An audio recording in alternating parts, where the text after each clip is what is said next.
La siguiente historia me sucedió hace ya varios años, cuando trabajaba en una morgue en Guadalajara. A pesar de que he querido bloquear ese recuerdo, siempre llega a mi mente en las noches frías y solitarias.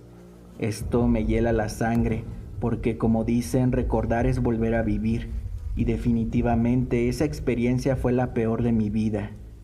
Tenía 25 años y no encontraba trabajo por ningún lado, porque por cuestiones económicas no había podido concluir mi carrera universitaria y necesitaba dinero para poder seguir.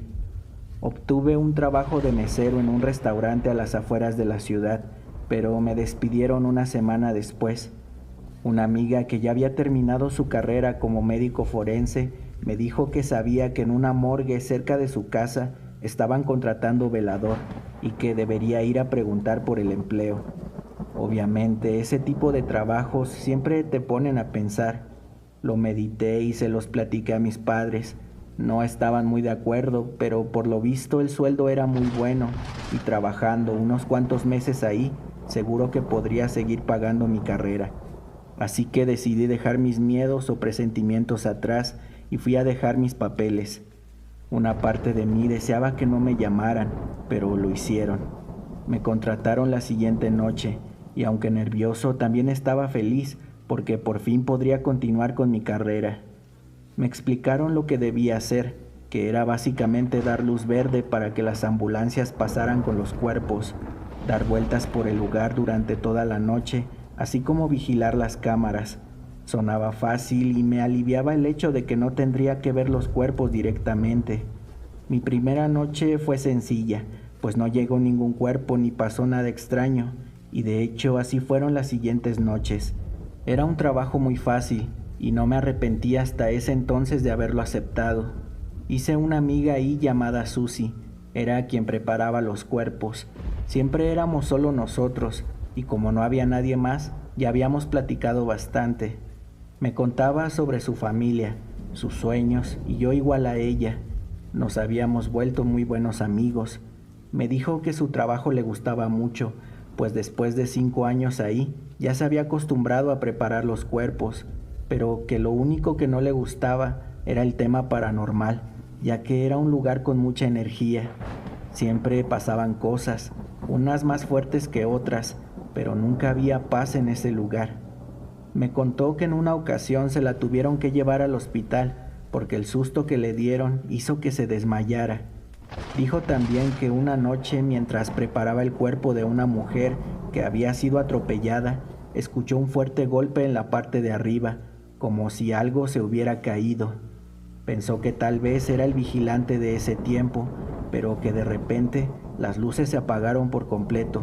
Se quitó los guantes y buscó su teléfono para poder alumbrar, pero por alguna extraña razón no estaba en donde lo había dejado. Las luces empezaron a parpadear y un frío muy feo llenó la sala. No podía ir a donde estaba el vigilante porque no veía nada. Unos momentos después, la luz volvió y se sintió aliviada, pero cuando notó que el cuerpo que antes estaba en la plancha ya no se encontraba ahí, casi se le sale el corazón. Fue corriendo con el vigilante y le contó lo que había pasado. Él acompañó y cuando llegaron, para su sorpresa, el cuerpo estaba allí, de nuevo, pero esta vez jura que su expresión era diferente e incluso su postura. Ambos revisaron las cámaras, pero como la luz había ido, no había absolutamente nada que corroborara su versión. Sinceramente, al oír su historia en ese lugar y a las 3 de la madrugada, me dio bastante miedo. Seguimos platicando hasta que la alarma de que alguien iba a ingresar nos interrumpió. Me sentí nervioso porque era la primera vez que recibiría un cuerpo. Fui hacia la entrada y vi a 2 hombres sosteniendo una camilla de metal con el cuerpo tapado con una sábana blanca. Por la pequeña ventanilla les pedí los documentos pertinentes y después los dejé pasar. Los acompañé hasta donde estaba mi amiga. Dejaron el cuerpo y se fueron. Regresé a la entrada para ver las cámaras porque sinceramente no quería ver cómo preparaba el cuerpo. No me sentía listo para algo así. Revisé el expediente de la persona fallecida. Era un hombre al que le había dado un infarto de un momento a otro. Me puse a pensar en su familia, en lo difícil que debe ser algo así. Aunque no debía, me quedé dormido por unos minutos en la incómoda silla y desperté porque hacía demasiado frío, un frío que calaba en los huesos. Me levanté y fui por mi chamarra. Aproveché para revisar las cámaras. Se me ocurrió volver al momento en que estaba dormido, porque quería cerciorarme de que no había ocurrido nada malo durante ese tiempo. Entonces me vi ahí dormido en una posición incómoda, y todo normal durante los primeros segundos, pero después algo llamó mi atención. Era algo que parecía arrastrarse cerca de mí, algo pequeño. No podía distinguir qué era realmente porque se veía muy borroso. Mi corazón comenzó a latir muy rápido, pero seguí observando aquella escena. Esa criatura se levantó del piso y se colocó a un lado mío.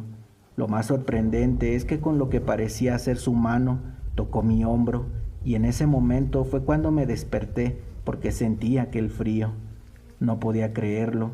¿Qué había sido eso?, me preguntaba. Por suerte ya casi amanecía. Ya no quería estar ahí.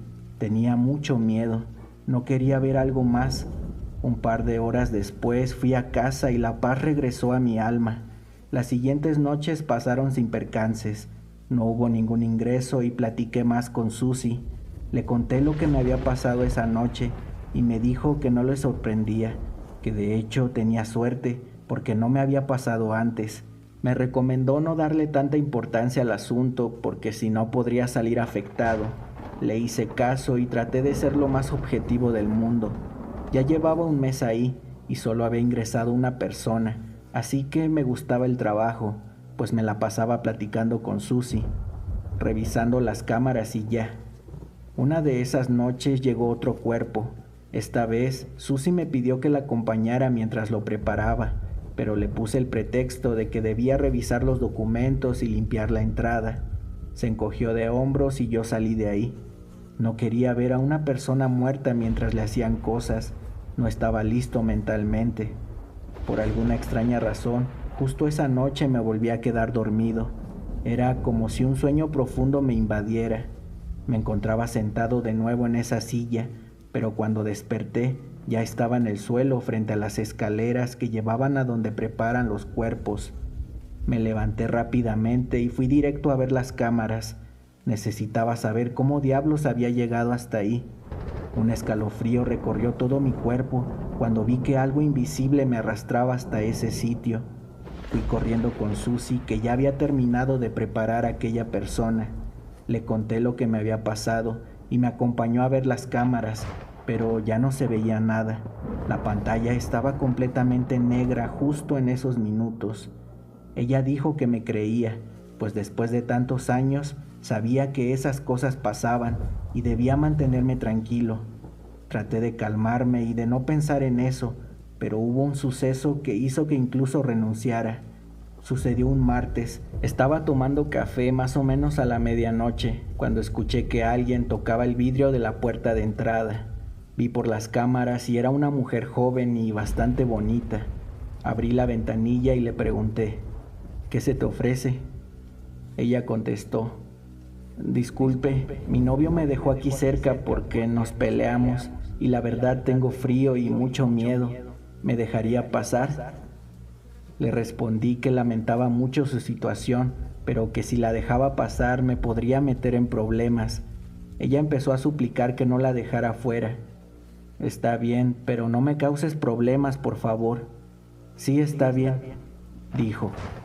No me preocupé por las cámaras, ya que normalmente nunca las revisaban, a menos que hubiese algún inconveniente. Se sentó en la silla y le ofrecí café. Era raro porque juraba haberla visto extremadamente bonita unos minutos antes, pero ahora se veía un poco diferente. Su piel se veía extraña, su maquillaje estaba corrido y su cabello se veía seco. Le dije que enseguida le traería su café. Al regresar con el café, me di cuenta de que ya no estaba. Me preocupé porque pensé que andaba husmeando o algo así, pero en ese momento la alarma de ingreso interrumpió mis pensamientos. Fui para abrir, recibí los papeles y los hice entrar. Llegaron con Susie, le entregaron el cuerpo y después se fueron. Yo revisé los papeles. Eran de una mujer de 20 años que había sido atropellada en una carretera cerca de ahí. Quería encontrar a la mujer, ya que si Susie la veía, me podría meter en problemas. Busqué por todos lados, pero nunca la encontré. Era como si hubiese desaparecido. Entonces revisé las cámaras desde el momento de su llegada, pero mi sorpresa fue tal cuando me di cuenta de que la cámara no captaba su presencia. Fue como si yo siempre hubiera estado solo. Sentí desvanecerme, pero fui rápido con Susie para contarle todo, porque eso sí era otro nivel. Estaba sudando frío, mi corazón casi salía de mi cuerpo. Cuando llegué aún ni terminaba de preparar el cuerpo y yo estaba a punto de hablar, cuando vi a la persona postrada sobre esa camilla. Se trataba de la misma chica que desapareció momentos antes. Mi cara de absoluto terror sorprendió a Susie, quien me preguntó que si estaba bien, pero obviamente no lo estaba. ¿Hace cuánto murió esa mujer?, pregunté. Ella respondió, tiene 3 horas. ¿Por qué? En ese instante el miedo recorrió cada centímetro de mi ser. Había hablado con una persona muerta. Esa misma madrugada llamé a mi padre para que fuera por mí. Me despedí de Susie y vomité apenas salí del lugar. Mandé mi renuncia por correo, porque no quería volver a poner un pie por ahí jamás. Las noches siguientes las pesadillas no paraban. Fue una experiencia aterradora que jamás voy a olvidar.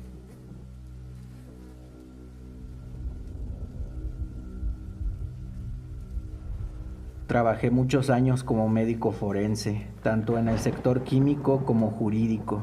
Podría estar horas y horas relatando cientos de historias de los cuerpos que he visto. Para mí, esas cosas no son nada del otro mundo, hasta el día que pensé que ya lo había visto todo, pero nunca faltan las sorpresas.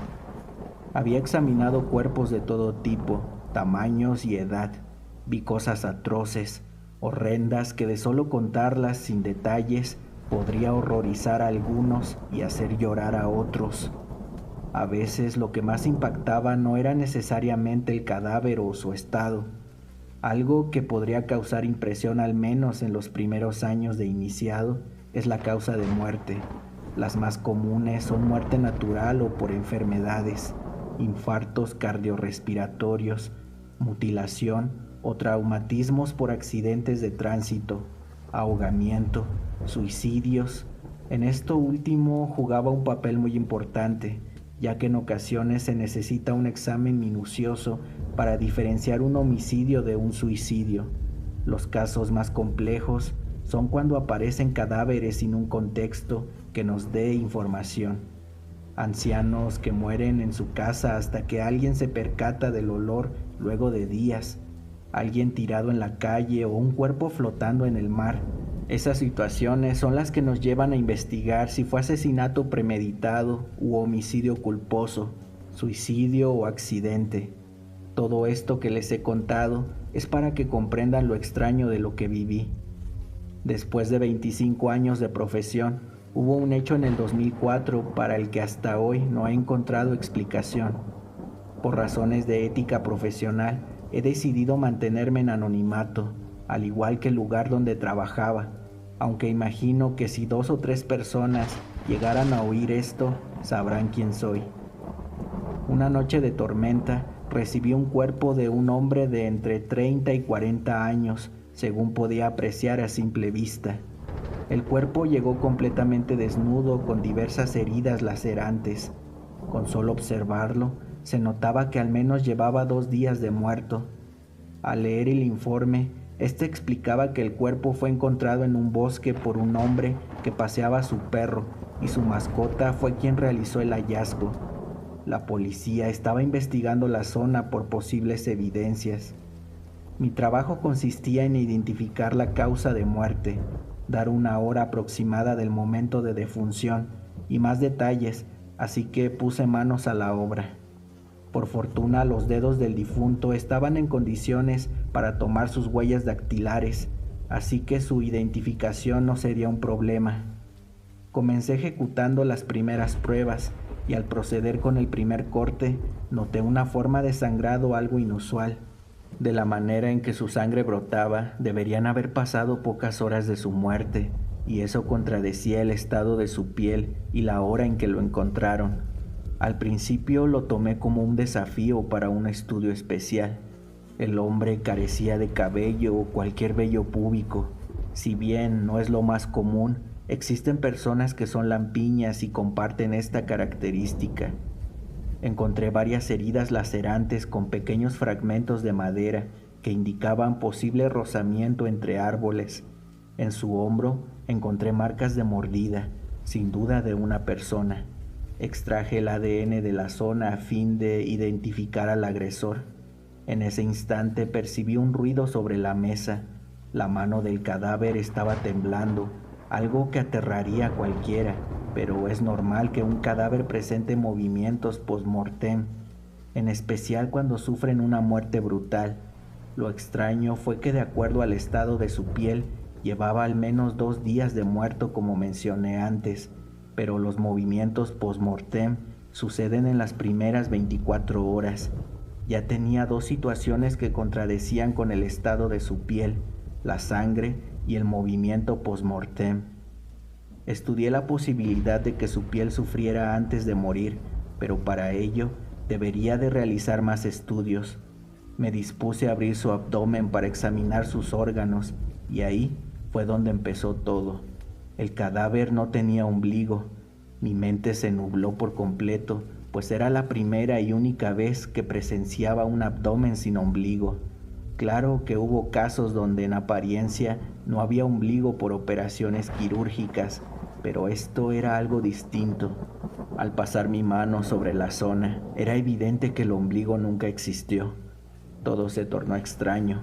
Después de 25 años de carrera, me encontré con algo fuera de lo normal.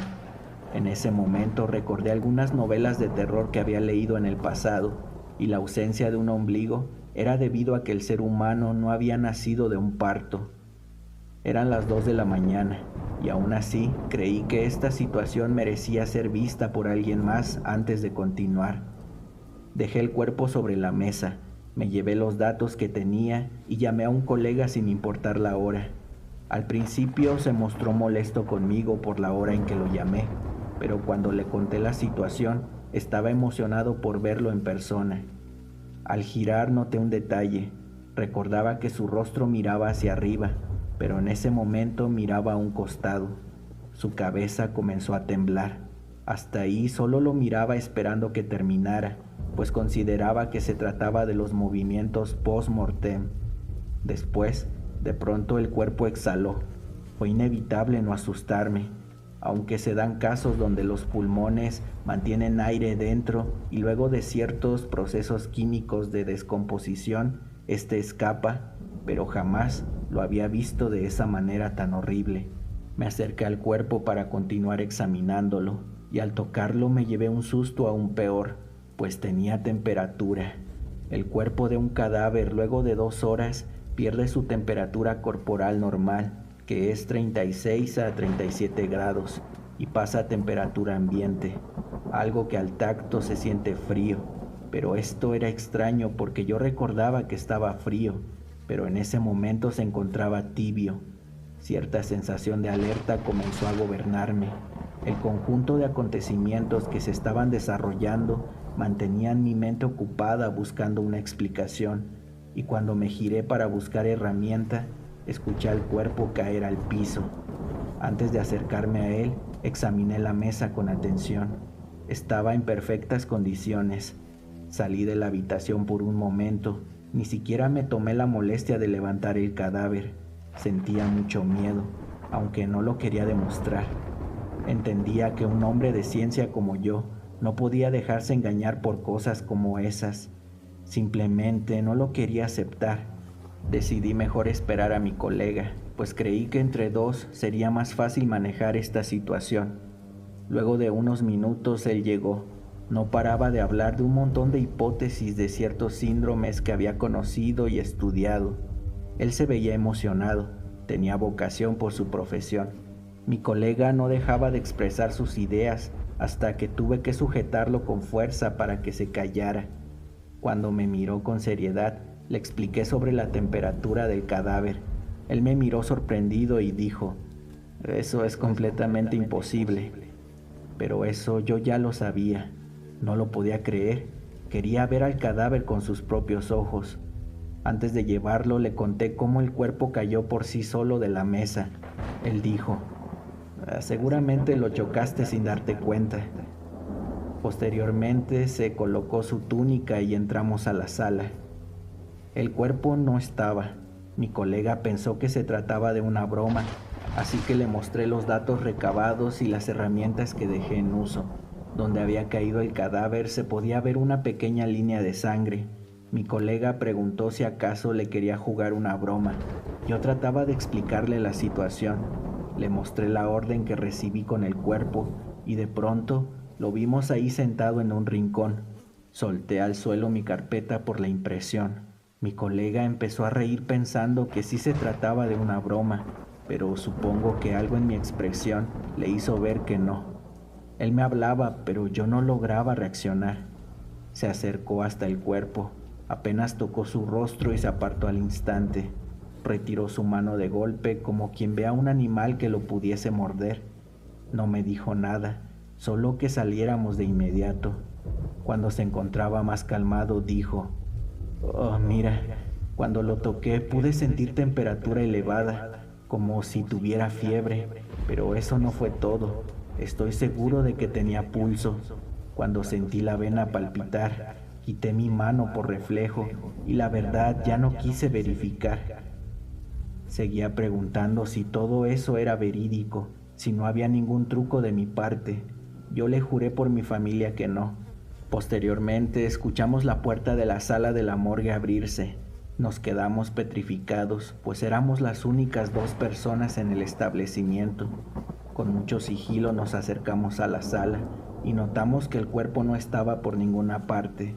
Al revisar las cámaras de seguridad desde que comencé a trabajar con el cuerpo, lo vimos todo.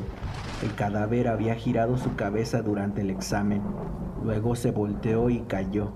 Cuando lo dejé, este se arrastró por el suelo, usando únicamente sus brazos. Antes de que entráramos intentó levantarse, pero cayó sentado en el suelo en la posición en la que lo encontramos. No supimos más del cadáver. Tomamos capturas de las grabaciones y elevamos el informe a nuestros superiores. Al otro día, los resultados de las huellas dactilares llegaron. No coincidían con la base de datos. En teoría, nadie en el registro civil tenía esas huellas.